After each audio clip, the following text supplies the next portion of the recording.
So that's kind of some context sharing for what prompted this panel. Some people got relatively excited. Kevin Merritt got so excited he felt he had to come down on stage and explain what Socrata was doing in light of this. But some people in the room, I think, got excited about it. And so Tyler, actually, who's the chief digital officer for the state of Connecticut, approached Socrata and said, I really liked David's talk last year. It's really caused me to think about some things differently. And so I want to come share some stories. So Tyler, tell us a little bit about what brought you here. Okay, so just a little background on me. I'm Chief Data Officer for the state of Connecticut. I work for what's called our Office of Policy and Management, which is not an IT shop. We're best known for budget stuff. We do a few other things as well. And before we had an open data portal and before we had an executive order and that sort of stuff, some folks came to me and said, hey, we're thinking about creating this Chief Data Officer position. And it's going to be, about sharing data within the organization. And oh, by the way, we're going to do this whole open data thing, and there's going to be an executive order. And I was like, yeah, I kind of like the Chief Data Officer title. That sounds nice.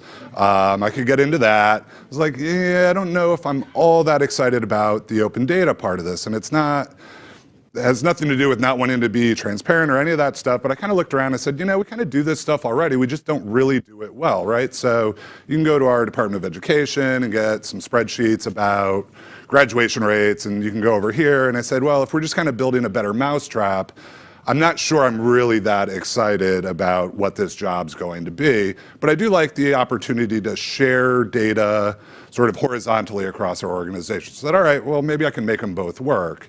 And so I sort of, then we issue this executive order, and we've got to get 100 data sets published by March 31st, because that's what the governor wants. And so you kind of get caught up in this hype cycle where we're really just about kind of pushing data out, pulling some stuff together. So when I came here and I heard David kind of make this photocopier reference, I said, that's all I'm really doing here. I'm just taking stuff from here and putting it over here. We've got a couple things that were never released before. So in Connecticut, believe it or not, you couldn't get a list of schools in a readable format other than a 400-page PDF document. So I thought that was pretty cool that we were able to do that. But at the end of the day, I just wasn't sort of excited about it. So I think what I took away was, all right, we do need to get a little bit deeper into our technology stack, because it's the only way we're really going to drive some change internally and make this a more efficient process. Because if we're just asking people to do the same thing differently, it's the incentive for us, and especially in state government, just isn't there. It's already being done. So do you have an example where you've been able to find a place where an internal use has taken place and you were able to help kind of bridge a gap or bring people together and access something they couldn't previously access that changed something? So on a real simple example, we have in Connecticut, we have an enterprise licensing database. So what that is something that we use to license everyone from doctors to plumbers to daycares, hospitals, like 100 different types of licenses and credentials. And one of the things that I kept hearing from an agency was, okay, a person who manages daycares, I want the list of daycares. I think that has sort of a personal use case for me. I have a kid. And they said, well, we could give you that, but it'll be out of date as soon as we do it, right? And so, oh, jeez, yeah. How many times have people heard that if you're into publishing data, right? We can give you that, but it'll be out of date as soon as we publish it.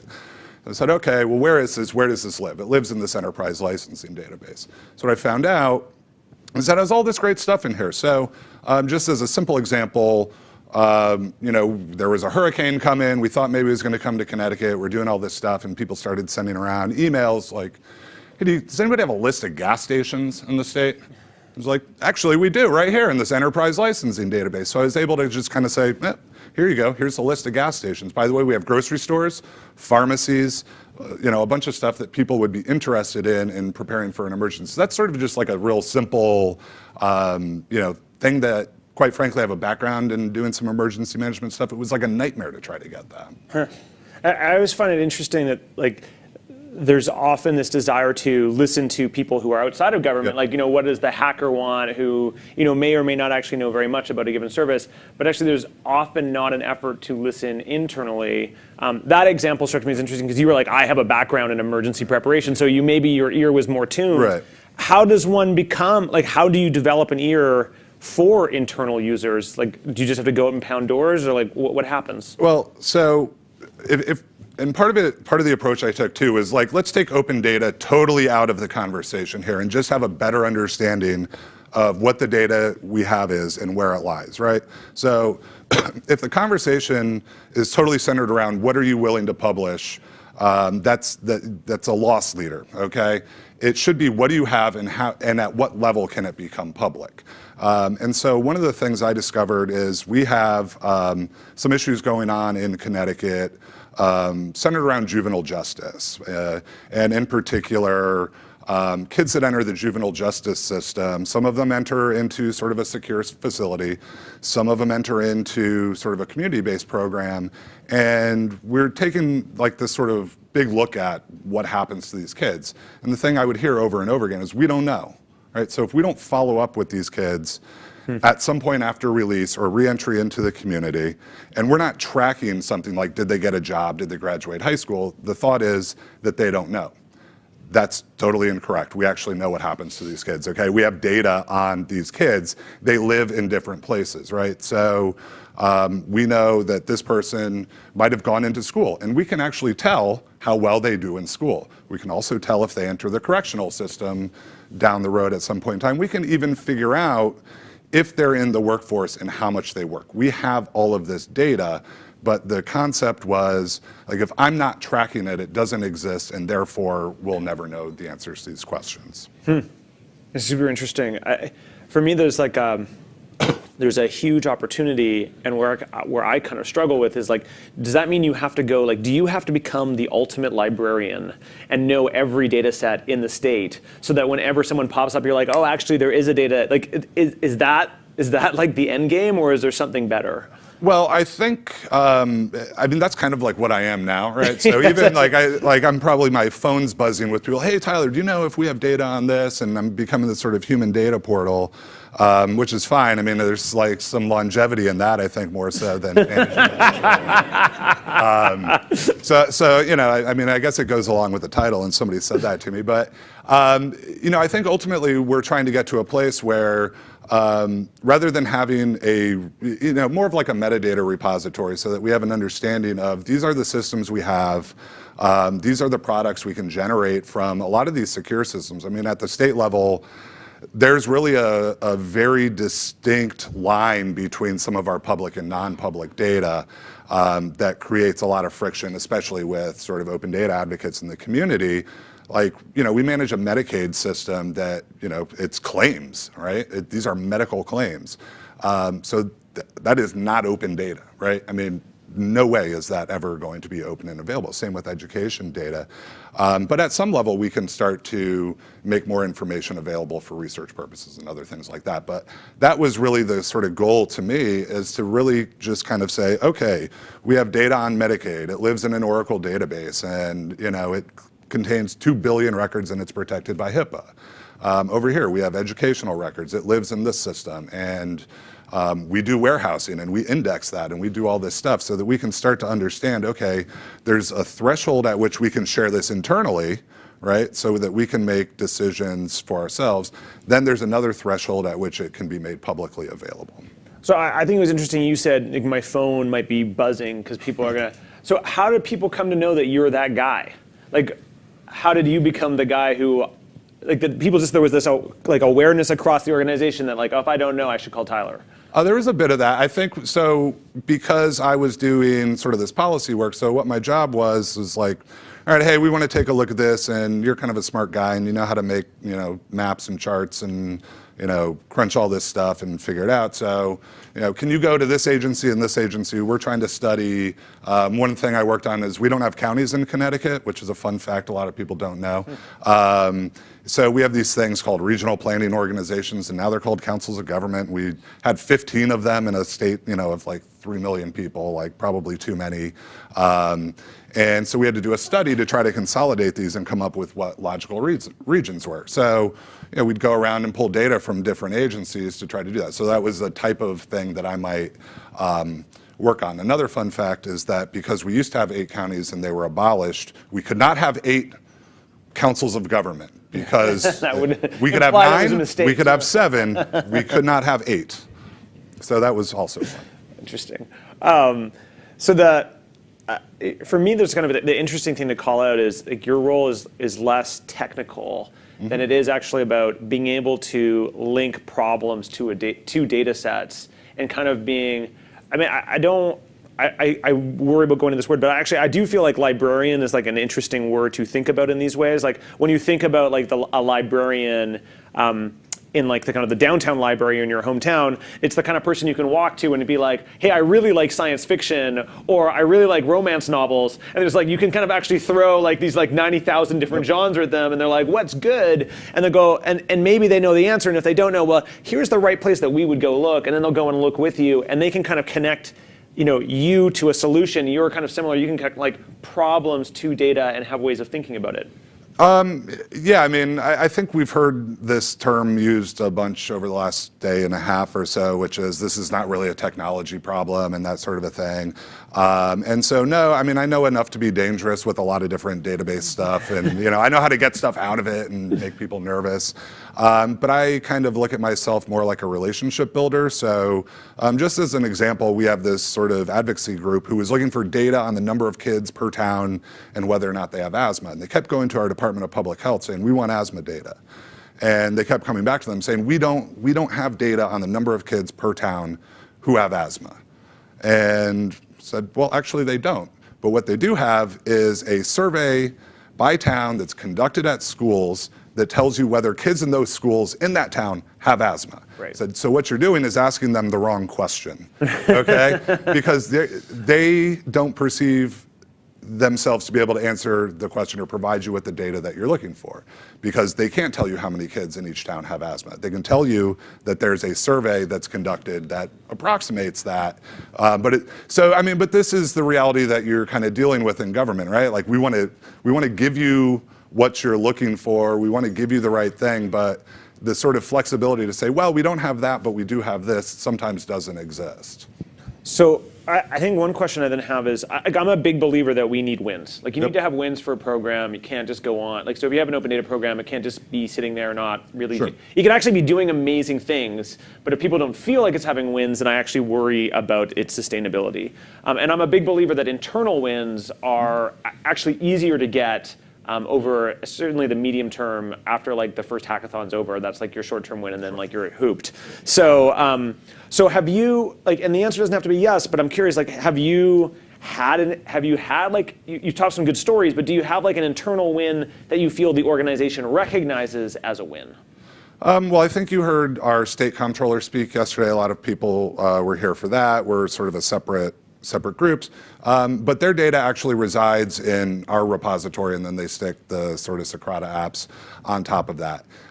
So we actually have a lot of internal use cases where we were setting up some business intelligence around, how much we're spending, where we've done some stuff actually behind the scenes with agencies sort of creating their own little dashboards on how they're spending versus kind of clicking through the Socrata products as help. I've actually used it like to see if my purchase order has been cut, like if I ask someone whether that's happened, I got to go through 15 people, but I can dig into this thing and go, oh yeah, it has actually been paid. So my laptop should be here in a couple days. I think that's one. Another one that I think has been really interesting for us has to do with traffic stop data. We're one of the few states that publishes raw sort of incident level traffic stops for every community in the state. And they were collected in an effort to determine whether or not racial profiling is occurring during this. And sort of the story that I told was that this data can't actually answer the question for which it's collected, because like the ratio of different races and when they're pulled over doesn't really approximate the driving population. So people that are driving into Hartford, their sort of demographics are far different from the community itself. So you can't get to that level. But you can do some interesting things with it, like when people are ticketed, because it tells you what time, what the outcome of the stop was. So we've been able to really dig in and kind of say, okay, our traffic enforcement things that the state police do on these dates, they actually result in increased ticketing. We've been able to identify some real trends associated with that, both internally and externally, for a purpose totally unrelated to why that data is actually collected. So that's been sort of an interesting exercise for us. And who decide? Like, how does the win get? Like, does how do you know? Like, does the governor say something, or like, I don't think it's that. Like, how does the culture understand that it's a win? So, like, this is like nobody calls me up and says like, "Hey, Tyler, great job publishing those farmers markets, man. Like, that's awesome." And the same thing, like, I don't get a lot of credit for something. That's fine with me. I think what you see, like I got an app mention on Twitter because some journalist was like digging into this traffic stop data. And so it's sort of seeing the use continue, and like we monitor our traffic, so we're seeing this sort of traffic from within the state continue to increase over time. So that's really the way I would sort of quantify a win. Like, there's no certificate or there's no plaque, and the governor doesn't call and say, "I really appreciate you doing this." I do think that as you see traffic grow, you understand that use is happening. I mean, we have an API calls. I see one thing we just had is an API spun up for this enterprise licensing data, because we have an application that lets you look up a license, but somebody's building a better one now. The old one was sort of wonky, and now they're building a better one, which is great. I actually feel like the fact that your phone rings and people are coming and asking you is maybe that's like the sign of success, because it indicates that, like, if tomorrow someone said, "Oh, we're going to get rid of all this," there'd be this diffuse complaint of like, "No, actually, I was kind of relying on Tyler to get me data to answer questions for me," and it's like kind of the diffuse pushback across the organization would probably be your best defense. Having an application build helps, but I actually feel that actually is a wonderful defense to have of kind of how the program is working. Sure, yeah, so we have a publication that sort of follows what we're doing. It's an online publication, and they sort of scooped the story before we rolled out doing an open data thing, and then they did this follow-up. I found out they had interviewed Waldo Jakewith as part of it, which I kind of didn't, I was a little nervous on what the result of the article itself is going to be. But they interviewed some of our users, and it was interesting. Like, one of them actually said, "Yeah, now I know Tyler, and I can call him and ask him questions, and he gets back to me." And I do see that. I mean, you hear the stories of Chicago and how their sort of folks went out and met with the civic tech group that was going there, and that it was about a person, that you can identify with. Connecticut's a little different. I mean, our population overall is like the size of Chicago. So like creating that sort of civic hacking and civic technology culture is a little bit different. Our biggest city is like 125,000 people, and they're all sort of spread out. We do have some really cool things going on in New Haven, but a lot of our users are more on the policy side. And so being able to engage with these people overall and just kind of have the conversation with them, I think is a little more valuable than just sort of the portal itself. Cool. I think we're starting to run short on time, so no, that's excellent, because that's good. I thought we only had 20 minutes. So I feel like I'm actually been really wanting to ask these questions, because I want to nerd out on the internal use, because I do actually think it's enormously important, but I kind of want to open the floor. Anybody here have a question they want to be asking Tyler? Yeah. Hey. Sort of a colleague from another state. How are you set up? What department? Do you have a team, or just you? I work in our Office of Policy and Management, which is sort of a budget office. It's just me. I'm an office of one. And then we have what we call an agency data officer. So it's the equivalent of a liaison that we've required each agency to have, and they have some roles and responsibilities around sort of implementing it. You guys try to understand that I'm an army of one. That's so much, it's like Yeah, no. at the back. For each of the agency officers required to put together your data inventory in an agency, how do you go about sort of understanding your universe? So we took a little bit of a different approach, and this is one of those things that, like, in retrospect, maybe I would change. So we sort of went after the low-hanging fruit initially, which was stuff that's kind of already out there and ready to go and doesn't require a lot of effort. So that was their job, and now we're sort of taking this next step with sort of a more formal data inventory. And so they're sort of responsible for that. What we're not doing is a data set inventory, and what we're not doing is sending around an Excel spreadsheet saying, fill this out and like send it back to me in 30 days. I tend to go and sit with people and talk to them about a specific database or a specific issue we might want to look into in order to sort of ascertain the stuff you might want to start to put into that. So I would suggest like the emailing spreadsheets out to people and having them fill it out and then send it back to you. I know it's worked for some. I just think it's better to maybe have a conversation about it. I can actually, for me, the reason why I think it probably doesn't work in some cases is it probably says something about the culture of the organization. Where it doesn't work is it's a compliance issue now. It's like, I get this spreadsheet, I got to fill it out to a guy that I don't even report to do something I don't even really care about. I'm like, if I don't do it, he probably won't notice. Maybe he'll meet me again in 30 days, and then I'll do it then. I can sit there and like, it's not hard to imagine the incentive structure that creates the outcome that you don't want. Whereas if you go and sit down with someone and you say, what are your problems? Hey, did you know this data set exists and this? And you actually help them think about how you are trying to help their problem. Then you're like, oh, and by the way, like, what data sets do you have? Because I'm having this then like you've now totally changed how they see what you're trying to do and their willingness. They might actually be willing to do the spreadsheet at that point. But you need to have that conversation with them first. Yeah, so I'll even give you, like, I had a relatively simple question at one point in time. I wanted a list of all the doctors in the state that accepted Medicaid. The reason I wanted that is because I wanted to see how many of them were near public transportation. My thought is, if we can make it easier, so like you could look up your doctor and get directions and figure out if you could take transit, but you can't pick your doctor based on their proximity to transit in sort of a broader perspective. So I said, give me the list of doctors that accept Medicaid. And it went into like this black hole. So I said, all right, now I got to go talk to these people. Great. And so what I found out is that this isn't actually the easiest thing to produce. Okay, fair enough. And ultimately what it is we have a database that controls like eligibility and your entrance into certain programs and whether you can be a provider. And so you could maybe be a Medicaid provider, and there's different tiers of Medicaid. So there's children's Medicaid, which in Connecticut we call Husky, and then there's like regular Medicaid. And so now we have children's Medicaid doctors and adult Medicaid doctors, right?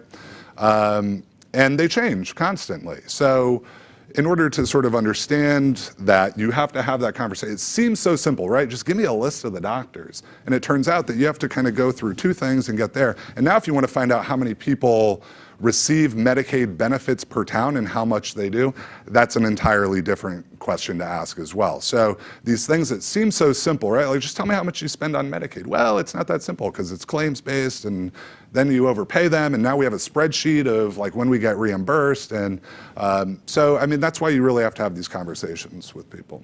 Cool, yeah. Data policy? Yes.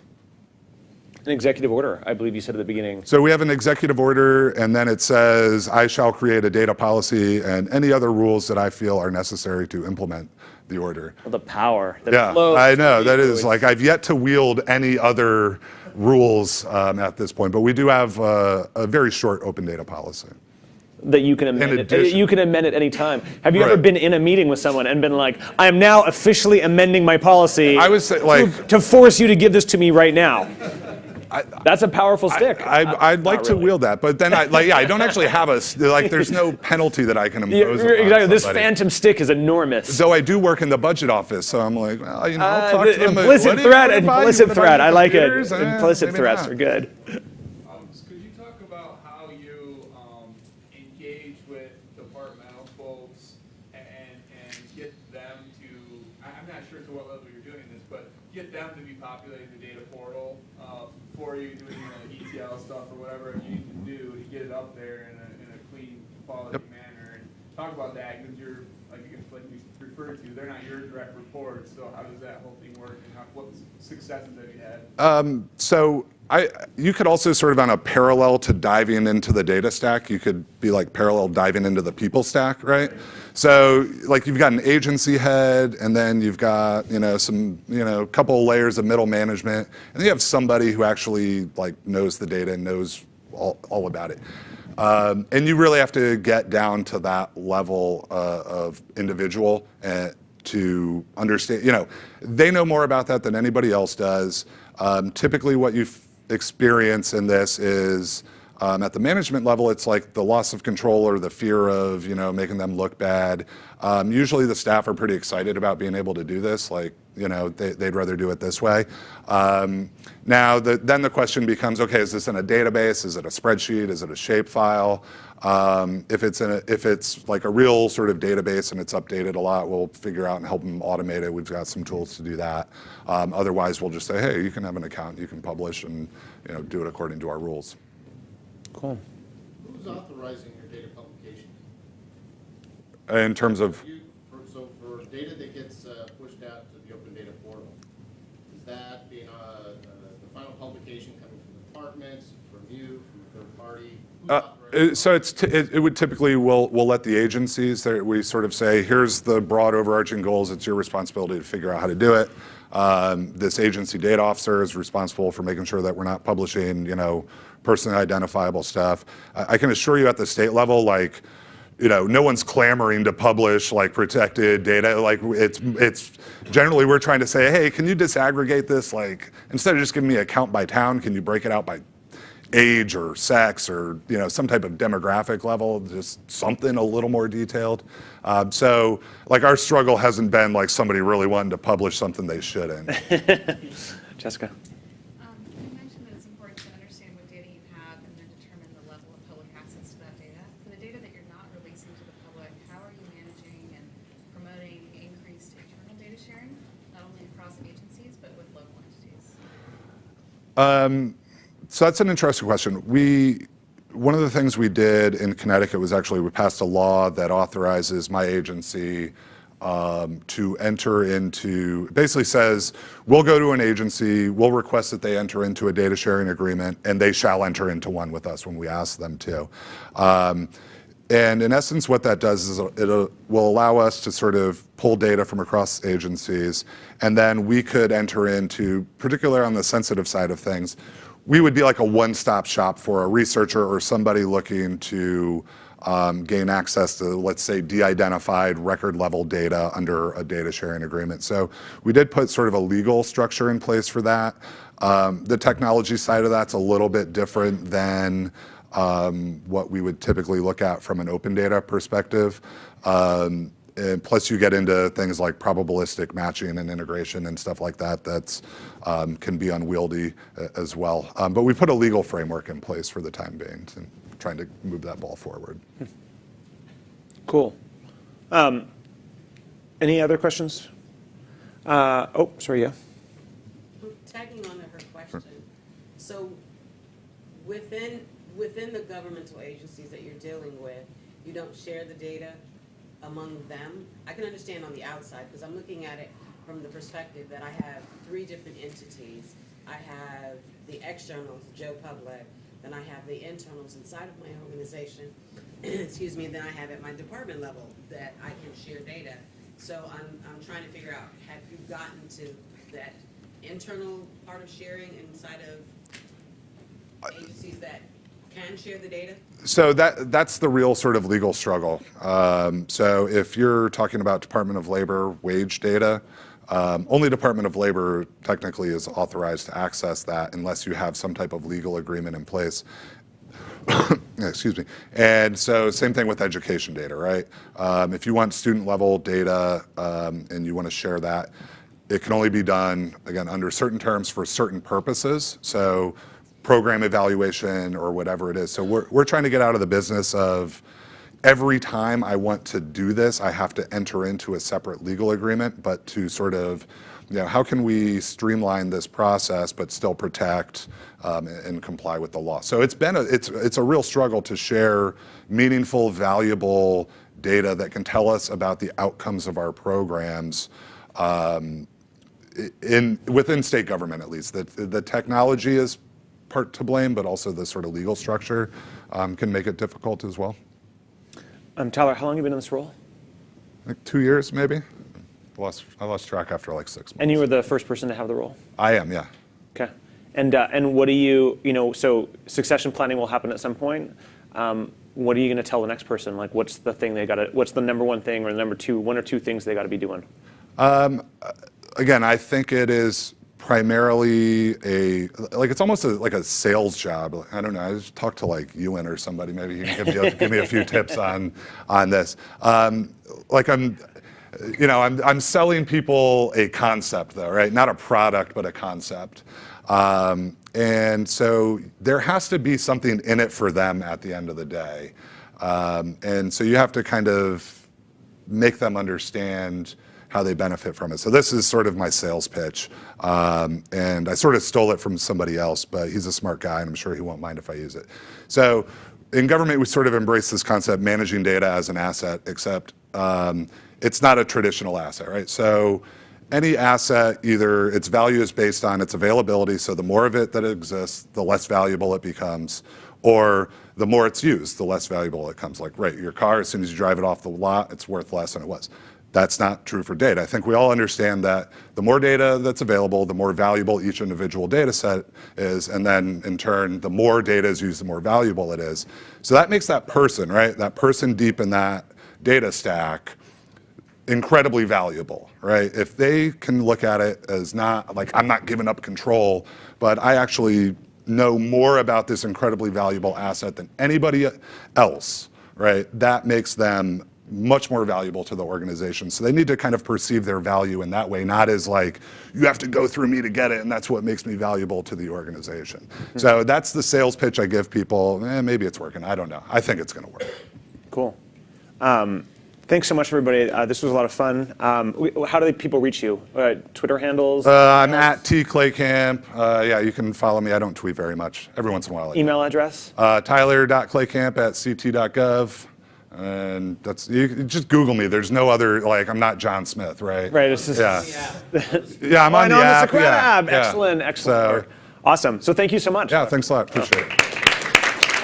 Thank you, everyone.